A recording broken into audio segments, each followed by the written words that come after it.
उंदराची टोपी. एकेकाळी एका जंगलात एक लहानसा उंदीर राहत होता. तो उंदीर खूप चपळ आणि हुशार होता. त्याला नवीन गोष्टी शिकायला खूप आवडायचे. एक दिवस उंदीर जंगलात फिरत असताना त्याला एक सुंदर टोपी सापडली. ती टोपी रंगीत आणि सुंदर होती. उंदराने ती टोपी उचलली आणि आपल्या डोक्यावर घातली. तो खूप खुश झाला आणि स्वतःला खूपच चांगलं समजायला लागला.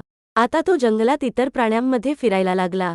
सगळ्यांना आपली नवी टोपी दाखवून त्याने अभिमानाने सांगितले, "पहा, माझ्याकडे कशी सुंदर टोपी आहे." एक दिवस त्या जंगलात एक मोठा हत्ती आला.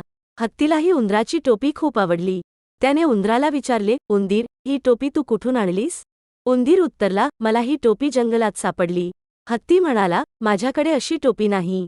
मला ती टोपी पाहिजे." उंदीर म्हणाला, "ही माझी टोपी आहे, मी ती तुला देऊ शकत नाही." हत्ती खूप रागावला आणि म्हणाला, "जर तू मला ही टोपी दिली नाहीस तर मी तुला माझ्या पायाखाली चिरडून टाकीन." उंदीर घाबरला. त्याने विचार केला की हत्तीच्या रागावण्यापेक्षा त्याला टोपी देणेच चांगले. त्याने हत्तीला टोपी दिली आणि म्हणाला, "हत्ती महाराज, ही टोपी तुमचीच आहे. मी ती तुम्हाला देतो." हत्ती खूप खुश झाला आणि टोपी घालून जंगलात फिरू लागला. पण तो हत्ती टोपीमध्ये खूप विचित्र दिसत होता. सगळे प्राणी त्याला बघून हसू लागले. आता हत्तीला कळून चुकले की टोपी उंदरासाठीच योग्य होती. हत्तीने उंदराला टोपी परत दिली आणि त्याच्याकडे माफी मागितली.